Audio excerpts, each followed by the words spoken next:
Сәлем қыздар, қазір мен декретте, әсіресе бала босанғаннан кейінгі әйелдерде болатын бір проблема туралы сөйлескім келіп тұр.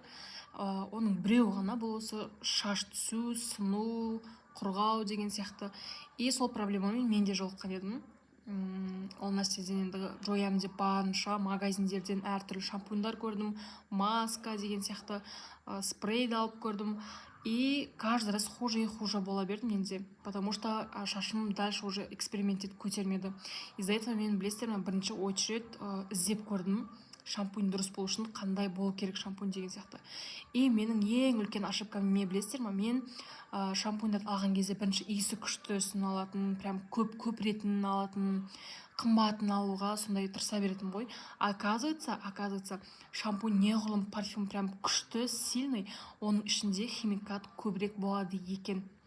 То есть иіс шығару үшін ол обязательно басқа бір қосымша элемент, яғни химикалық зат қосылады екен. Бұл бір. Екіншіден, прям шаш көпіру үшін де, жақсы көпіру үшін де тағы да химикат қосылады екен. Получается, таза шампуньдардың құрамында, то есть иісінің өзі көбінде бір шөптің, не болмаса фруктойдың иісі болуы мүмкін, не болмаса өзінің бір парфюмдық иісімі әлсіздеу болу керек екен негізінде. И одан кейін керісінше жаңағыдай сәл құйсаң көпіріп кете беретін шампуньдарды наоборот алмауға тырысыңыздар. И осындай шампуньдарды іздеп жүрген кезде мен тағы бір шампуньды алып көруге тырыстым, то есть әрекет жасап көрдім. И сол нәрсемен мен тоқтадым, өйткені сол шампунь маған бір жақсы эффект беріп жатыр әзірге. Көріп отырғандарыңыздай, уже мен 2 айдан бері қолданып келе жатырмын ол шампуньді. Уже балапан шаштар өсіп келе жатыр. Әсіресе менде шаш түсу осы мынау 2 шетте болатын, и менде осылай шаштар өсіп бастады. Мынау көріп отырғандарыңыздай, кәдімгідей шашым қалыңдап, просто шашым өсіп қалыңдап атқан жоқ, кәдімгідей шашым өзі қатайып деген сияқты. Осындай бір жақсы эффект көрген жайым бар. И бұл бренд қандай бренд деп ойласаңыздар, бұл ешқандай да бір шетелдік, американский или корейский бренд емес.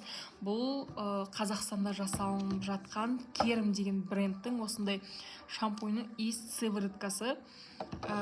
Шампуньның шындай айта салайын, иісі бір өте қатты парфюм бермейді. Өзінің құрамына тән бір шөптің немесе бір сондай бір нәрсенің иісі бар, және ұзақ ұстамайды шашында. И бұл нәрсе мен үшін өте жақсы деп ойлап жатырмын, шашымның эффектісін байқаған екен.